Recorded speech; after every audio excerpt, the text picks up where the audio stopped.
Léo Picon anuncia projeto musical e fusão com produtora. Aqui, ó. Pá. Saiu ali, ó. Aqui, ó. E online. Léo Picon lança clipe de seu primeiro single, Atropela. Teve que ficar... Como é que se fala?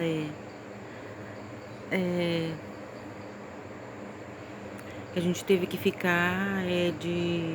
Chora, Kardashians, chora. Estamos dominando a entertainment. Que a gente teve que ficar... de quarentena, né? Eu vim falar aqui no tempo, eu tava em São Paulo, né? Morando lá. E fiquei...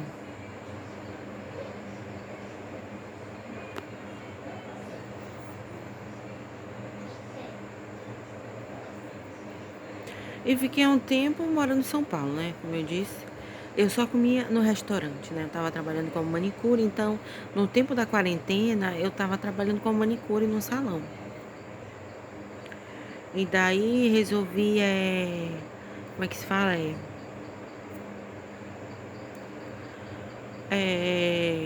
Só comer no restaurante, tomar café e tal, pra evitar de fazer comida, ter contato, sabe? Com comida, essas coisas, eu fiquei com medo. Então fiz assim, né? E até antes de eu começar a trabalhar eu já tava fazendo assim, então é isso, né, gente? Eu cuidava da minha vida, criava conteúdo aqui na internet, atendia os clientes, comia e assim por diante. Então eu vim aqui falar um pouco de como foi a quarentena pra mim. Bom, foi uma coisa apreensiva, preocupante, que me deixava, eu ficava não só pensando em mim, mas também nas pessoas que estavam passando por isso e no que poderia ser, enfim, né? E no que ia dar e no que ia acarretar para o nosso país, né? Essa doença que veio parar aqui no nosso país, que veio de outro país, enfim, que a gente foi cometido, infelizmente, desse mal, né? E que causou, né, prejuízo financeiro também, né? Que uma máscara era R$ 5 e tal. Não era barata e sinceramente não era muito fácil. Como é que se fala?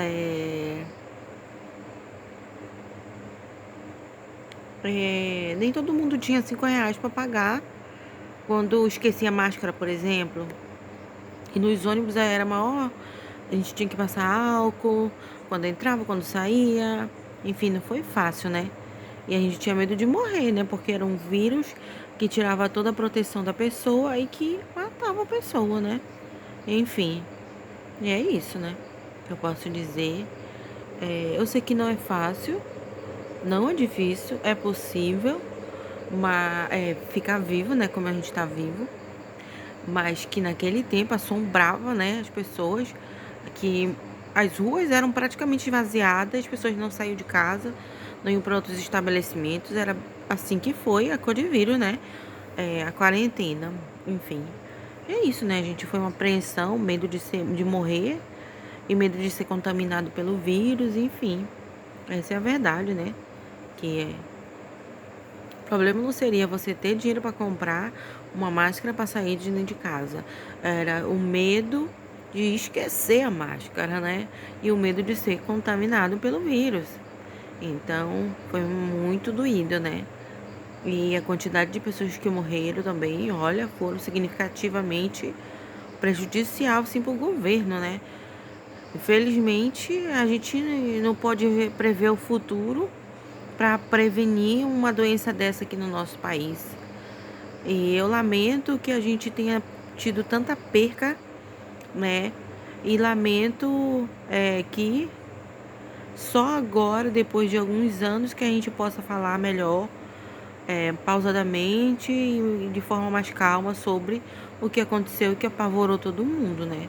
Então, eu espero que vocês tenham gostado, né, da minha opinião sobre ao tempo do Codivírus, da quarentena e o que eu acho sobre e que realmente me apavorou, sabe? Me deixou assim extremamente aflita, né? E preocupada não só comigo, mas com os outros também, né? E é isso, gente. Eu tô falando um pouco aqui, vlogando, né? E contando aqui. Eu tô no sítio ainda, tá? 2026. Hoje é domingo, 22h07 da noite, do dia 12 de julho, tá? E eu tô aqui vlogando para falar um pouco sobre o que eu tenho vivido e sobre a minha vida, né?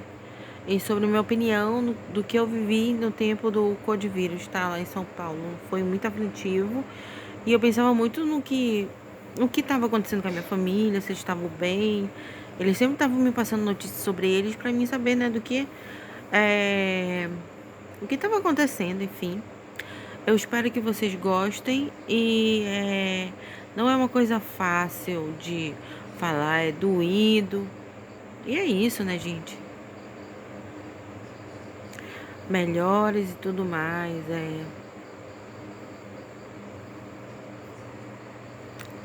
Não é uma coisa muito fácil, mas a gente consegue conversar sobre, né?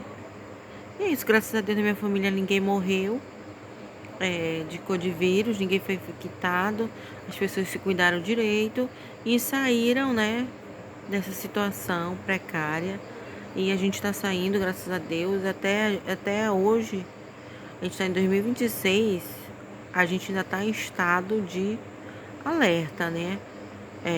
Comunicação, cuidados, enfim, para que as pessoas possam se prevenir e não ser contaminada pelo vírus, né? E é isso, gente. Meus pêsames às vítimas dessa tragédia que nos cometeu aqui no nosso país e um grande beijo. Pode contar comigo aqui, tô aqui para ajudar. Se puder, se não puder, eu dou um jeito que a gente acaba ajudando as pessoas que estiverem precisando ser ajudadas, ok? Beijo, gente. E se previnam, se cuidam direitinho, porque ninguém merece, né?